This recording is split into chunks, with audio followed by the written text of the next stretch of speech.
Le couple ne le regarda même pas. Ils le bousculèrent, simplement, s'affalèrent dans son siège réservé et lui ordonnèrent d'aller chercher des boissons comme s'il était un employé engagé pour les servir. Les invités rirent, les téléphones se levèrent, et lorsqu'il expliqua calmement que c'était sa place, Victoria ricana. « Des gens comme toi ne s'assoient pas avec nous. » Son mari appela la sécurité. L'humiliation se répandit dans la fête comme un incendie. Mais l'homme qu'ils tentaient d'avilir était la seule personne qui détenait le destin de leur entreprise et leur avenir entre ses doigts. La gala sur le toit brillait d'une élégance feinte, champagne pétillant, caméra qui crépitait, invités riant un peu trop fort. Malik Rivers avança vers la table 9, jetant un œil aux cartes de nom gravées jusqu'à trouver la sienne. Il préférait entrer discrètement, sans attirer l'attention que la richesse procure. Le pouvoir est plus silencieux lorsqu'il n'a pas besoin d'être annoncé. Mais Bradford et Céleste Hawthorne ne virent pas le pouvoir. Ils virent quelqu'un à rabaisser. Avant que Malik n'atteigne sa chaise, Céleste s'y installa avec une assurance théâtrale. Bradford se laissa tomber sur le siège à côté d'elle, s'étirant comme s'il reprenait possession d'un trône. « Désolé mon gars, ces sièges sont pris » dit Bradford.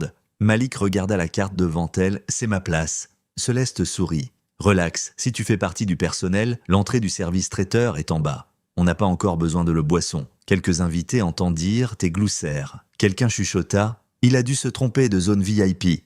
Un autre murmura « La sécurité devrait mieux filtrer ». Malik garda son ton calme. « Je ne suis pas du personnel ». Céleste tapa impatiemment sur son téléphone. « Alors montre ton invitation.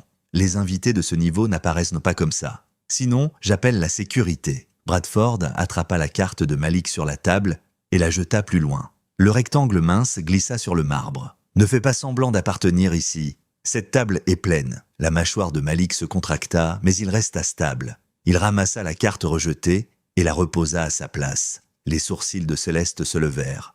Audacieux, mais inutile. Les téléphones autour d'eux se levèrent, filmant, murmurant, l'humiliation grandissait comme un feu. Le téléphone de Malik vibra 3 fois. Le test micro est prêt. Discours dans 14 minutes. La présidente de la fondation vous attend.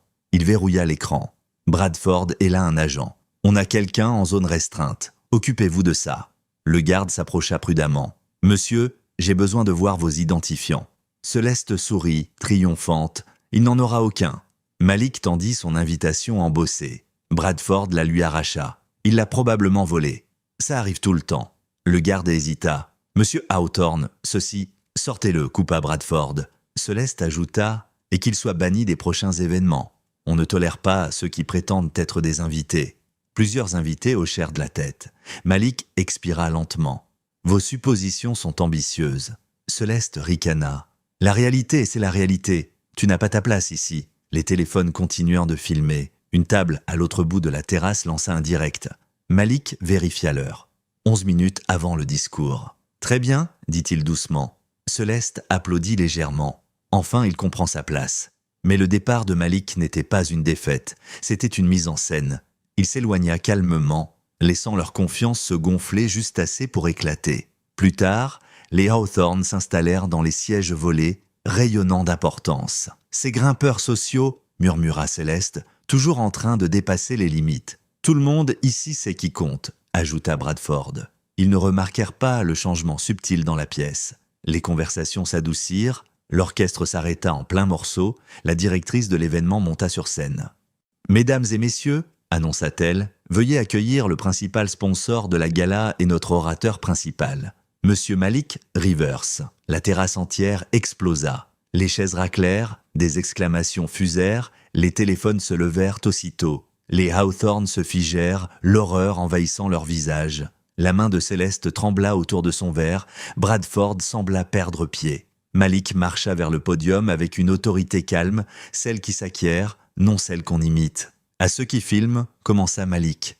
Vous avez capturé ce soir avec une précision remarquable. » Un frisson parcourut l'audience. Céleste se ratatina dans le siège qu'elle avait volé. Bradford cacha son visage derrière sa main. Malik balaya la foule du regard. Ce soir est dédié à construire des avenirs. Bourse, opportunité, dignité. Ses yeux trouvèrent les Hawthorne. Mais certains croient que leur richesse leur donne le droit de décider qui mérite le respect.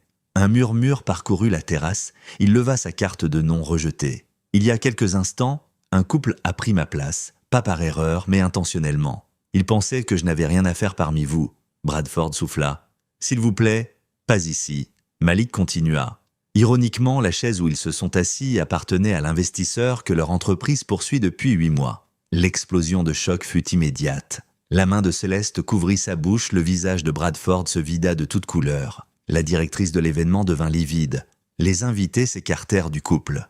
Malik brandit un dossier élégant. « Ce soir, je devais finaliser un partenariat qui aurait garanti des centaines d'emplois. Au lieu de cela, j'ai appris à quelle vitesse la dignité est piétinée quand l'arrogance prend le contrôle. » Céleste haleta. « Monsieur Rivers, s'il vous plaît ?» Malik ne haussa pas la voix. « Le respect ne peut pas être optionnel, ni pour vous, ni pour personne. » Il posa le dossier sur le pupitre. « À partir de maintenant, la proposition Hawthorne est retirée définitivement. » Le chaos éclata. Murmures, cris, téléphone enregistrant chaque expression tremblante. Malik s'éloigna du micro, lançant un dernier regard à la salle. La foule s'écarta, comme si elle reconnaissait enfin la véritable autorité. Il passa devant les Hawthorne. Céleste balbutia. « On ne savait pas ?» Malik s'arrêta juste assez longtemps pour répondre. C'est exactement le problème. Puis il quitta la scène, laissant 2 personnes autrefois intouchables faire face aux conséquences de leur arrogance et un public témoin de l'effondrement de tout ce qu'elles prétendaient être.